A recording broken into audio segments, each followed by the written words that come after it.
In this video, we are going to discuss about the important communication terminologies that we are going to use. The first is channel. Any physical medium over which information is exchanged is called a channel. This channel may be digital or it may be analog. If data is being sent over that channel, then it is called a data channel. Data channel may be tangible medium. Tangible means something that you can touch and feel. So it can be a tangible medium like copper wire, or it can be a wireless medium. Next is data transfer rate. The speed with which the data is being transferred over the data channel per unit of time, that is called the data transfer rate. The smallest unit of measurement is bits per second or BPS. The next is bytes per second. As you can see here, bytes per second is equal to 8 bits per second. The difference between bits per second and bytes per second, small b and capital B. 1 kbps is 1 kilobit per second, which is equivalent to 1024 bits per second. 1 mbps or 1 megabit per second, which is equivalent to 1024 kilobits per second. Then 1 gbps, which is 1 gigabit per second, which is equivalent to 1024 megabits per second.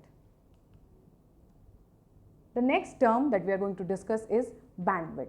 So what is bandwidth? Data is being transferred with a data transfer rate. The amount of data transfer rate that the communication channel can support is called the bandwidth. Again, this bandwidth is measured in terms of BPS. Like we discussed just now, these speeds could be in terms of BPS, bytes per second, kbps, mbps, gbps. So the bandwidth is measured in terms of these units. Some of the factors that affect the network's bandwidth, it can range from the efficiency of the network devices that you are using to the number of computers that are attached, then the number of errors that are thrown, that can decide the speed of the data transfer or the bandwidth. Next, let's come to throughput. Throughput is the actual speed with which data gets transferred over the communication channel. Now you might ask me, what is speed and what is actual speed?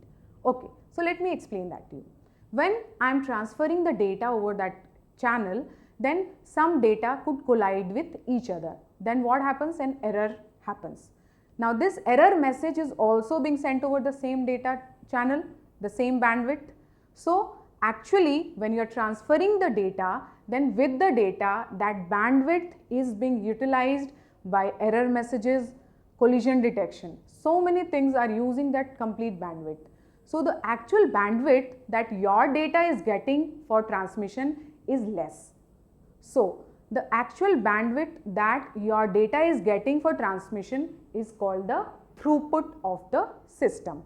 Throughput will always be less than the bandwidth of the channel.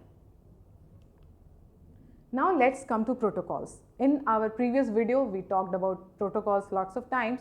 So let's see what these protocols are. Protocols are nothing but sets of rules and regulations that we need to communicate over the network. Now you'll ask me why we need to communicate under some rules and regulations.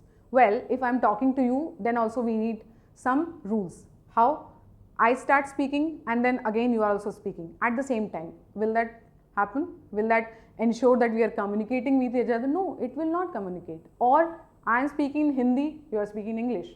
Two different languages, and I cannot understand English and you cannot understand Hindi. So will any communication take place? No. This communication can take place only when an interpreter is there who can interpret my language to you and your language to me. So these are some of the rules and regulations that we have to follow. We humans have to follow when we are communicating. So similarly, the computers also need to have some rules and regulations to follow so that communication can take place very smoothly over the network. Some of the common protocols that we are using over the internet: TCP, Transmission Control Protocol; IP, Internet Control Protocol; FTP, File Transfer Protocol; then IMAP, Internet Message Access Protocol; HTTP, Hypertext Transfer Protocol. So these are some of the protocols that we use. There are hundreds of others. Some of these protocols we will be covering later in this module. So, in this video you have understood what are the most important communication terminologies that we will be using throughout, and in the next video we will discuss about selecting that path, selecting that communication network so that our message is transferred from my system to another system.